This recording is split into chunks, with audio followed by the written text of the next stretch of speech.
Você quer economizar dinheiro com resultados comprovados e ter uma lavoura de feijão com alto padrão, sem antracnose, sem mofo branco e sem a presença de plantas daninhas? Então vem comigo que eu vou mostrar alguns manejos.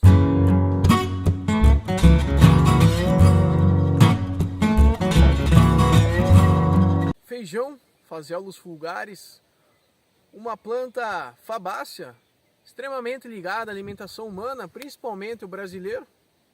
E aí a gente tem algumas dificuldades encontradas nessa planta para a gente estar conseguindo produzir também, diminuir a competição por planta daninha.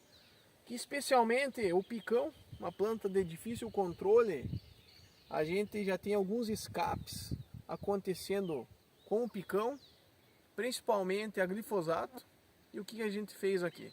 Foi feita uma aplicação de Basagran na cultura do feijão, controlou uma parte, e aí a gente fez um controle com Basagran, Bentazon, fotossistema 2, muito parecido com o sintoma de atrazina. E a partir desse momento, devido à alta quantidade de chuva, veio novamente uma camada de picão muito grande. Então isso é principalmente a quantidade de semente no solo. E talvez, se fosse feito uma soja, talvez na utilização de uma clomazona, ficaria muito mais interessante o controle nesse caso do picão. Então vamos seguir, vamos mostrar outro manejo para ver como que fica essa questão com um pré-emergente, por exemplo, Flumizin. O que você consegue visualizar aqui atrás? Phaseolus vulgaris, variedade IPR sabiá, sem a presença de picão preto, Bidens espilosa. Aí nesse cenário, os manejos foram iguais, Flumizin na pré-emergência e Basagran em praticamente toda a área. O que aconteceu? Aqui uma área com menor presença de semente, de picão, e aí a gente está conseguindo controlar essa planta daninha da melhor forma possível. Então talvez aí, mesmo a gente fazendo uma aplicação de 2 produtos herbicidas, a gente vai ter uma lavoura suja. Então isso vai muito do histórico da área, para a gente estar se atentando lá no inverno, para a gente conseguir deixar essa lavoura no limpo.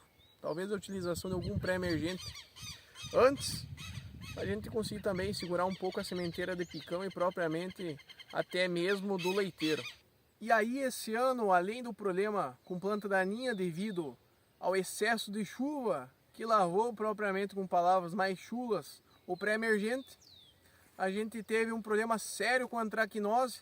Isso se dá propriamente devido à perda da resistência a esse fungo Colletotrichum lindemutianum, aí presente em inúmeras variedades, inúmeras variações de raças dessa antracnose. E aí é uma variedade que ela vinha muito bem nos últimos anos, eu estou semeando ela praticamente desde o primeiro ano comercial, o IPR sabiá, uma variedade com alto potencial produtivo. A gente teve um problema sério com a antracnose. E aí qual que foi meu manejo?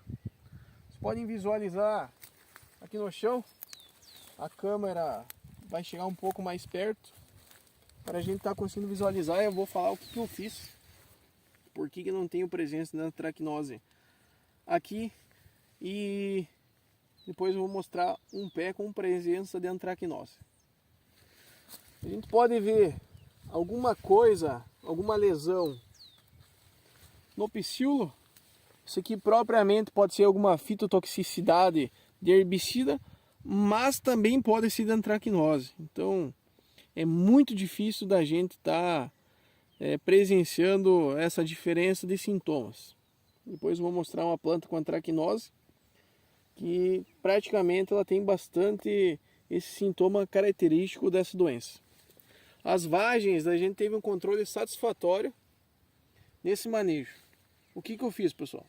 Primeira aplicação, Approach Power misturado com clorotalonil.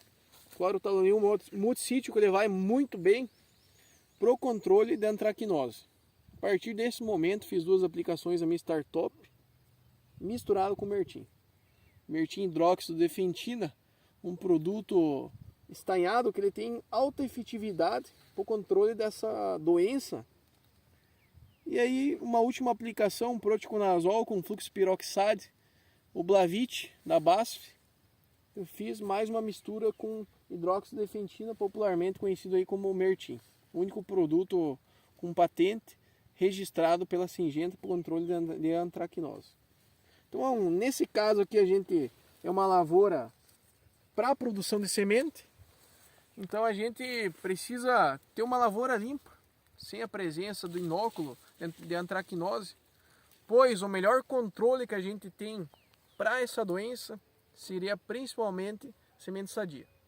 Essa semente aqui é uma semente certificada, mas mesmo assim, devido à perda de resistência e aí ocasionada pelas inúmeras raças de antracnose, mesmo com semente boa, a gente teve a presença do inóculo e aí o tempo também colaborando com temperaturas baixas e alta umidade, caracterizando uma lavoura com alta incidência de antracnose que a gente controlou parcialmente, não 100%, mas fazendo um manejo bem feito, manejo de casa, a gente conseguiu até propriamente segurar bem essa doença. Outro problema sério que as lavouras paranaenses tiveram foi isso aqui: alta umidade no solo, uma planta com sistema radicular pouco agressivo como o feijão, a gente teve morte de planta. Com o sistema radicular totalmente inundado por água, a planta não conseguiu respirar através de suas raízes e com isso a gente teve uma morte total de plantas. Muitas áreas de feijão, muitas lavouras comerciais de feijão, elas estão com um sintoma muito parecido com isso. Então, se o agricultor aí semeou uma área grande de feijão, ele tem uma perda expressiva, pelo menos de 18% a 20%, dependendo do talhão, devido à grande quantidade de chuva e água presente no solo.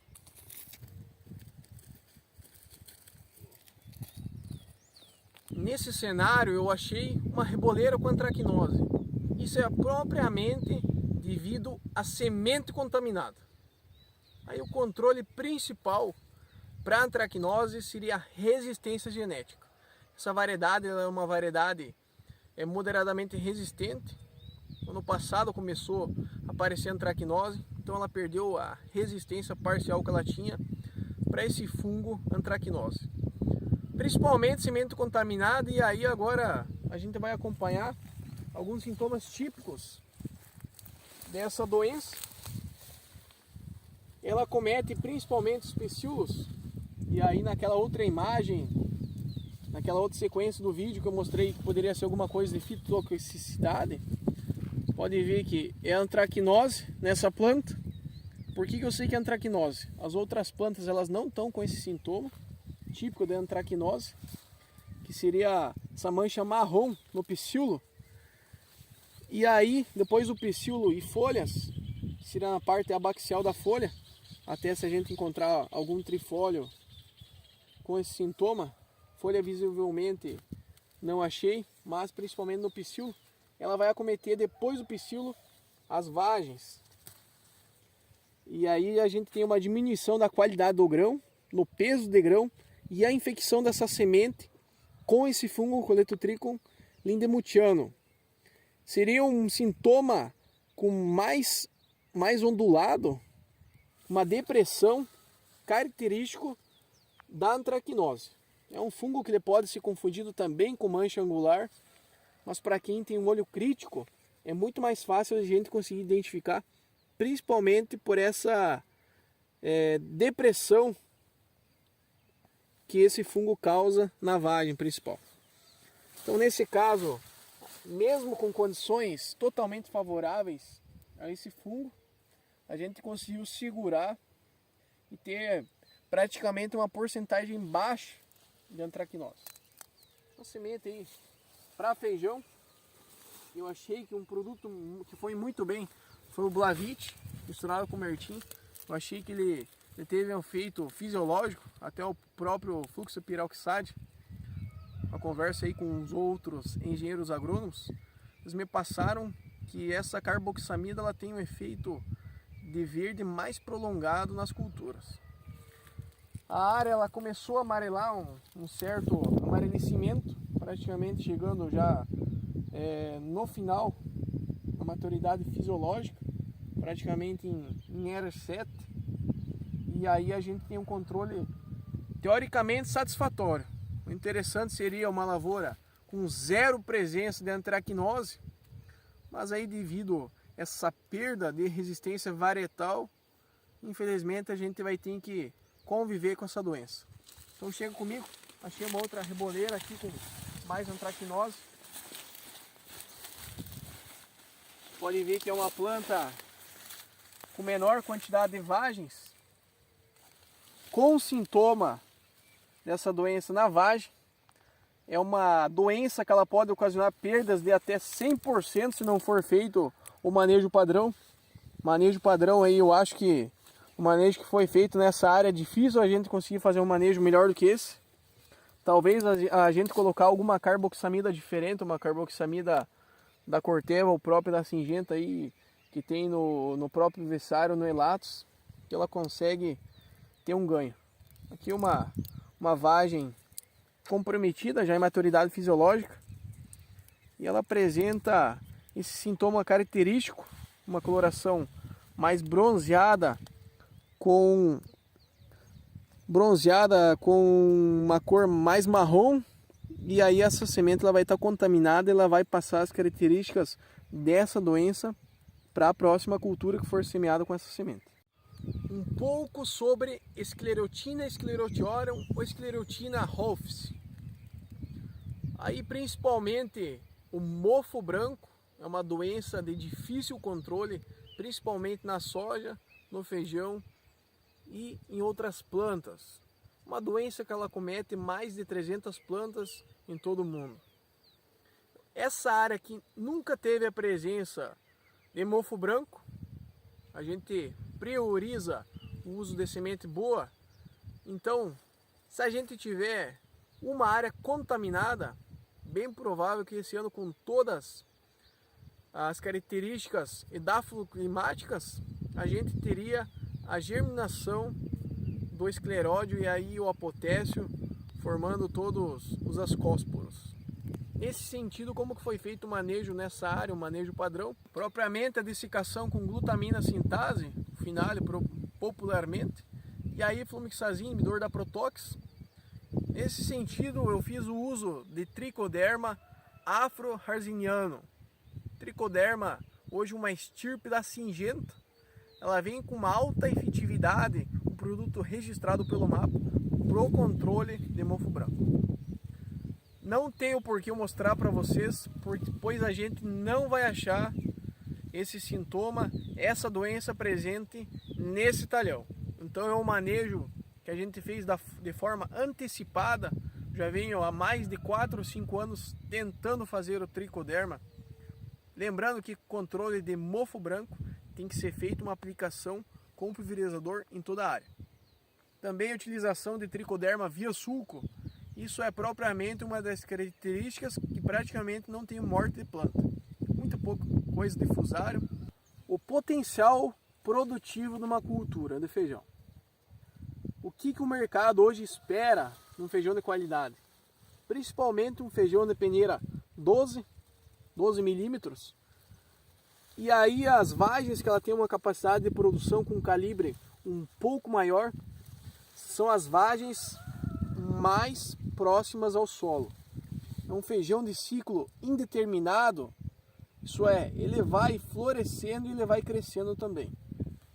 Se eu não tivesse feito um ajuste espacial adequado, talvez com excesso de planta, eu estaria com poucas vagens no terço inferior e com muitas vagens no terço médio e superior. Com isso, eu teria uma diminuição do tamanho de peneira, talvez um excesso de peneira 10 e 11, e talvez eu tendo um valor menos agregado lá na frente se fosse uma área para comercialização de grãos. Nesse cenário, somente para a produção de semente, e aí a gente não tem totalmente uma perda aí muito grande devido à germinação ou até propriamente de vigor. Não conheço nenhum trabalho científico com tamanho de semente para feijão que diminui um pouco a qualidade fisiológica para a produção de semente.